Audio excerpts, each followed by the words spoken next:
Bonjour à toutes et à tous, bienvenue dans ce nouvel épisode de Discutons Programme de la liste rassemblée Saint-Étienne. On va s'intéresser aujourd'hui au mieux vivre ensemble à Saint-Étienne et on va parler commerce, animation de la ville et culture avec deux colistières, Annick Géane et Laetitia Valentin. Alors Annick, on va parler commerce. Aujourd'hui, toutes les Stéphanoises, tous les Stéphanois peuvent constater à l'œil nu le taux de vacances commerciales qui est un des plus importants en France, 15%. Les commerces ferment. On a une baisse de fréquentation du centre-ville par les habitants de Saint-Étienne, presque 10 000 personnes en moins chaque jour depuis un an. Comment on peut l'expliquer et quelle solution on peut avoir aujourd'hui pour faire face à cette crise du commerce? Effectivement, c'est un problème grave, puisque le taux de vacances national est autour de 11% et 10% dans la Loire. Donc Saint-Étienne a une situation qui est préoccupante et qui s'est accélérée ces derniers mois. On l'a vu effectivement dans l'hypercentre, avec des fermetures d'enseignes, beaucoup dans le prêt-à-porter, type Camaïeu ou IKKS ou Adidas, mais aussi des cafés. Donc effectivement, quand on se promène entre la place du Peuple et la place Jean Jaurès, on peut voir beaucoup de vitrines fermées. Alors certes, il y a eu l'installation de Style qui a fait partir aussi un certain nombre d'enseignes vers ce centre commercial. Il y a aussi la progression d'Internet, mais finalement, elle se stabilise plutôt cette dernière année. Donc il y a des raisons, mais pas seulement externes. Il y a aussi des raisons dans l'agréabilité de la ville et dans ce que l'on pourrait faire beaucoup mieux si on s'y mettait tous ensemble à Saint-Étienne. Et qu'est-ce qu'on pourrait faire? Alors, on pourrait déjà rendre la ville plus agréable. Quand on fait du shopping en centre-ville, on veut passer du temps, on veut se promener, on veut aussi des services, on veut peut-être faire garder ses enfants ou qu'ils puissent jouer dans un parc sympa. On veut pouvoir s'arrêter 2 minutes sur un banc dans un espace fleuri. Le shopping, c'est pas seulement acheter ou consommer, c'est aussi se divertir, c'est rencontrer des gens, c'est pouvoir avoir aussi des lieux d'échange et de rencontre dans le centre-ville, le temps de discuter et le temps de profiter de l'architecture et du patrimoine de Saint-Étienne. Et est-ce qu'on peut inciter aujourd'hui les Stéphanoises et les Stéphanois à revenir en centre-ville parce qu'ils ont perdu cette habitude? Oui, alors je crois aussi que c'est un problème d'offre. Il y a des choses qui manquent dans l'offre à Saint-Étienne. Il y a aussi des enseignes actuellement qui sont un peu en danger, comme Bouchara, qui vient de rentrer en redressement judiciaire. Donc il faut vraiment un choc d'offres. Il faut se mettre ensemble avec l'ensemble des commerçants. On leur a déjà beaucoup parlé. Eux-mêmes suggèrent d'implanter un certain nombre d'enseignes ou de typologies de commerce. Ils disent par exemple, il faudrait des artistes installés sous les arcades dans le centre-ville. Ce n'est pas seulement des chaînes nationales, c'est aussi des formats particuliers qui correspondraient aux demandes des habitants. Et en termes de transport en commun, en termes d'animation de la ville, est-ce qu'on a des propositions concrètes? Oui, alors il faut que la ville soit accessible. Il faut qu'on puisse y venir en voiture, pas seulement. Il faudrait aussi qu'on puisse garer sa voiture à l'extérieur et pouvoir accéder facilement au centre-ville avec des horaires de bus plus fréquents, par exemple, à certains moments, dont le dimanche. Ce qui est bien dans les mesures qu'on propose, je pense, c'est d'offrir 3 heures de parking gratuit. Je pense que les commerçants sont tous d'accord sur cette proposition qui évite les voitures ventouses et permet de s'arrêter suffisamment longtemps pour faire tranquillement son shopping. Et puis la gratuité des transports le samedi et le dimanche, qui est là où on a le plus le temps d'aller se promener en centre-ville, je pense aussi que c'est une mesure qui peut inciter beaucoup d'autres personnes à venir. Mais ma conviction, c'est que c'est déjà la diversité de l'offre, l'attractivité de l'offre, et aussi le fait que les commerçants retrouvent le sourire. Ils nous ont tous dit, s'il y a un bon plan, si on fait ce qu'il faut faire, on est tous là, on sera avec vous, et nous-mêmes, on retrouvera du nerf et de l'envie pour rendre aussi le centre-ville encore plus joli et encore plus agréable. On a vu avec la fête de la Sainte-Barbe en décembre dernier que pour redynamiser la fréquentation du centre-ville, des grandes fêtes populaires à Saint-Étienne qui correspondent à l'état d'esprit et à l'histoire aussi de Saint-Étienne étaient vraiment utiles. Est-ce qu'on peut en faire beaucoup plus? Bien sûr, parce que cette fête, il faut se rappeler, elle a été générée par des acteurs, des bars, des restaurants, qui se sont mis ensemble et qui ont décidé de faire cette animation qui tout d'un coup a pris une ampleur importante parce que finalement elle répondait à une attente très forte, que les gens avaient envie d'être ensemble, de marcher ensemble d'un endroit à l'autre de la ville. Donc je crois qu'il y a beaucoup d'acteurs à Saint-Étienne qui sont capables de monter des événements, d'avoir des idées d'événements, de commencer à se rassembler pour organiser des événements. Les commerçants le font aussi dans certaines rues. Donc je pense que le rôle de la ville, ça va être d'encourager ces initiatives, de les organiser, parce qu'il ne faut pas que tout le monde fasse un événement en même temps, il faut que ce soit réparti sur les 12 mois de l'année. Mais je crois qu'il y a beaucoup de forces vives qui sont prêtes, aussi dans la culture. Laetitia, je suis sûre qu'il y a tout un tas d'acteurs culturels qui voudraient faire beaucoup plus pour animer la ville et montrer ce qu'ils savent faire. Donc je crois que vraiment c'est une question de méthode et d'organisation avec les acteurs. Alors justement, on vient de parler de l'animation de la ville et comment on peut redynamiser le commerce de centre-ville, mais aussi dans les quartiers, c'est très important. Laetitia, on a une incroyable richesse des acteurs culturels à Saint-Étienne, on a des grands équipements culturels aussi qui rayonnent, qui font rayonner l'image de la ville. Comment la culture peut contribuer au mieux vivre ensemble? Bien, comme le disait Annick, on a besoin que nos acteurs culturels participent à cette attractivité, s'appuyer sur eux. Ils le demandent, hein, ils demandent à pouvoir être là, à pouvoir créer, à partager l'espace public. Par exemple, on pourrait créer dans des commerces, des lieux d'exposition. Hein. Ça se fait un petit peu, mais ce n'est pas assez fréquent, ça peut s'organiser. Les plasticiens, par exemple, cherchent des lieux pour exposer, ne sont pas assez visibles, manquent de visibilité et le disent tout le temps. Donc ça pourrait par exemple leur donner de la visibilité et en même temps permettre à la ville de faire venir des gens sur autre chose que le commerce. Je pensais au design aussi. Voilà, le design, voilà ce qu'on appelle le design public, parce que la cité du design, elle est encore un petit peu trop fermée sur elle-même.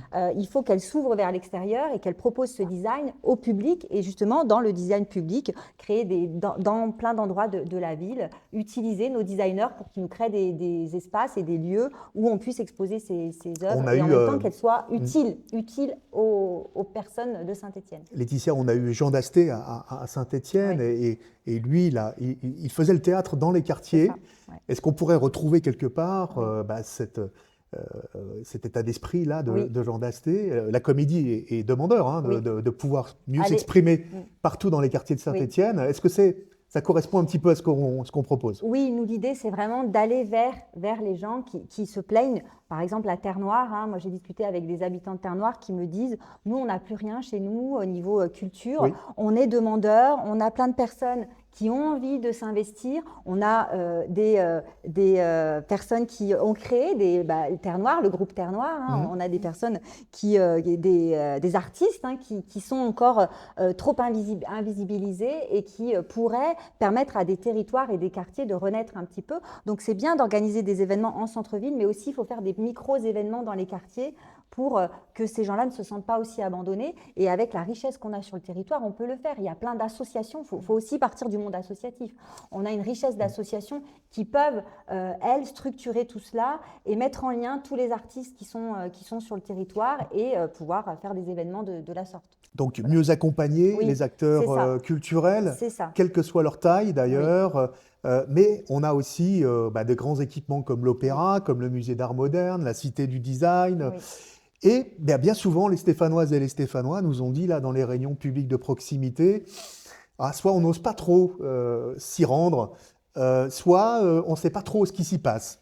Qu'est-ce qu'on peut faire pour ouvrir ces grands équipements culturels-là à plus de Stéphanoises? C'est là encore une fois où nous, notre rôle, c'est d'accompagner. Hein. On va pas être prescripteur, hein, c'est délicat non plus. Hein. Ils ont aussi, c'est des créateurs, mais il faut leur permettre d'avoir, par de la médiation, par des médiateurs. Il manque de médiateurs en fait. Beaucoup, ces lieux manquent de médiateurs pour pouvoir accompagner des classes, par exemple, ou des personnes âgées qui ont envie de rentrer dans ces lieux-là, mais qui n'osent pas parce que c'est un peu hermétique et ils ne comprennent pas trop. Donc, il faut peut-être créer des postes de médiateurs pour pouvoir accompagner toutes ces personnes pour qu'ils puissent rentrer à l'intérieur, mais aussi permettre aussi à ces lieux de sortir aussi dans l'autre sens pour aller vers les territoires un petit peu isolés de Saint-Étienne et amener la culture là-bas. Laetitia, on a mis l'enseignement artistique et culturel comme une des grandes priorités. de notre politique culturelle pour la municipalité. Qu'est-ce que tu peux nous en dire ?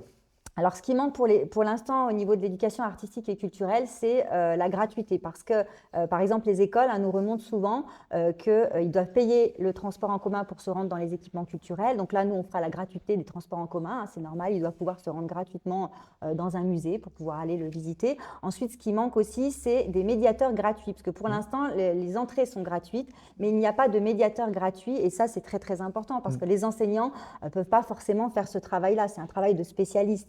Donc ça, c'est quelque chose aussi qu'on veut mettre en place. Et puis après, pour tous ces jeunes aussi, ces jeunes et moins jeunes aussi, on voudrait mettre les bibliothèques gratuites, toutes les bibliothèques de Saint-Étienne gratuites pour tous, pour toutes et tous. C'est aussi ça, l'éducation artistique et culturelle, c'est l'accès à la culture en fait, que tout le monde puisse aller dans ces bibliothèques. Et ça permettrait aussi de libérer du temps au personnel des bibliothèques pour faire de la médiation, justement. Parce qu'eux, ils sont demandeurs de faire de la médiation, mais ils n'ont pas de temps parce qu'ils font de la paperasserie administrative pour les paiements, les amendes et autres. Et là, ils auraient peut-être plus de temps pour faire ça. Annick, Laetitia, on a mis vraiment la valorisation de notre patrimoine stéphanois, qu'il soit historique, architectural, qu'il soit minier, qu'il soit ferroviaire. D'ailleurs, on a la chance d'avoir 5 gares en centre-ville à Saint-Étienne, c'est quasi unique en France. Comment on peut, à la fois pour notre commerce, à la fois pour la politique culturelle de la ville aujourd'hui, mieux valoriser le patrimoine de notre belle ville de Saint-Étienne ? Moi, je crois que ce qui serait aussi bien, et ce que demandent beaucoup d'acteurs, c'est finalement qu'on décilote les morceaux, quelque part, et qu'on mette ensemble peut-être des personnes du patrimoine ou des personnes de lieux culturels alternatifs ou de personnes de l'économie sociale et solidaire, et peut-être qu'on les fasse travailler ensemble sur certains sujets, parce qu'il y a des super spécialistes, mais il y a aussi des écoles. Voilà, toutes ces strates devraient peut-être plus se parler pour qu'on arrive à définir, voir et surtout faire partager toute cette richesse. Moi, j'habite à Saint-Étienne depuis 5 ans. Je découvre vraiment tout un tas de trésors chaque jour dans l'histoire ou dans les monuments ou dans l'architecture ou juste en parlant aux gens qui me racontent tout un tas d'histoires de la ville. Et donc, je trouve qu'il faut montrer, faire savoir, mais finalement de manière simple, sympathique, accessible. Et ça, je pense que si plusieurs typologies d'acteurs travaillaient ensemble, ce qu'on souhaite faire, ça aiderait à partager mieux toutes ces richesses aussi immatérielles. Il y a tout un tas d'histoires, de livres, voilà, de récits, de partager tout ça. Ce serait vraiment super intéressant parce qu'il y en a pour 100 ans. Laetitia, on a mis dans notre programme l'idée de lancer ou de relancer un festival des cinémas populaires à Saint-Étienne, par exemple. Est-ce que c'est une des pistes qui permettrait aujourd'hui de mieux valoriser la culture stéphanoise ? Ah oui. Saint-Étienne a un vivier de cinéastes et de passionnés de cinéma qui pourraient porter ce genre de projet et avec qui on pourrait travailler effectivement sur ça. Et le patrimoine stéphanois, il est riche aussi de plein de films. On a des archives qui sont fantastiques aussi de cinéma sur le patrimoine stéphanois qui vont être mises en valeur, mais qu'il va falloir encore plus valoriser à l'avenir. Tout à fait. L'opéra, comment cette belle institution de l'opéra à Saint-Étienne, comment on peut aujourd'hui faire en sorte de l'ouvrir à des publics encore plus importants, toucher plus de jeunes, peut-être toucher aussi plus de disciplines, je pense à la danse en particulier. Qu'est-ce qu'on a mis dans le programme là-dessus ? Qu'on allait travailler vraiment, avoir une réflexion collective parce que bien sûr, on ne veut pas arriver en changeant tout, sans concertation. L'idée aussi, nous, au niveau de la culture, c'est de le faire avec l'idée de concertation, de co-construction, avec à la fois les acteurs culturels et les Stéphanois. Donc, ça va être un travail de concertation tout ensemble autour de ce lieu emblématique et d'autres lieux d'ailleurs, pas que ce lieu-là, pour l'ouvrir un peu plus aux Stéphanois. Laetitia, beaucoup d'associations culturelles nous ont interpellés lors de notre réunion publique sur la culture et les arts au Comédie Triomphe en nous disant aujourd'hui on a besoin d'être rassurés sur la transparence des subventions, attribués par la municipalité aux associations culturelles et sur leur pérennité. Qu'est-ce qu'on peut leur répondre? Et faire vivre ces conseils consultatifs, parce que certains étaient mis de côté jusqu'à présent, donc les faire vivre vraiment et proposer une critérisation pour les subventions afin qu'il n'y ait pas ce qu'on nous a remonté, ce sentiment d'inégalité, d'inéquité. Donc ça, c'est très important. Et puis ensuite, les diffuser ces subventions pour que ce soit complètement transparent et que tout le monde sache qui a eu quoi et pourquoi. Ça, c'est vraiment très, très important. Donc, pour ce qui est des appels à projets, on va arrêter avec les appels à projets trop compliqués. On va plutôt partir sur des subventions pluriannuelles, sur du long terme, qui permettent aux acteurs culturels d'avoir le temps de créer, d'avoir le temps de réfléchir à ce qu'ils font et c'est essentiel pour eux. D'avoir la visibilité et de pouvoir se projeter aussi sur l'avenir. Eh bien, je pense que Laetitia, Annick, merci de vos éclairages. Ça nous permet de mieux comprendre comment on va pouvoir aujourd'hui mieux vivre ensemble à Saint-Étienne avec une politique en direction des commerces, une politique culturelle, une politique d'animation de la ville beaucoup plus ambitieuse et beaucoup plus dynamique. Merci à vous. Merci. Merci, à bientôt. Au revoir.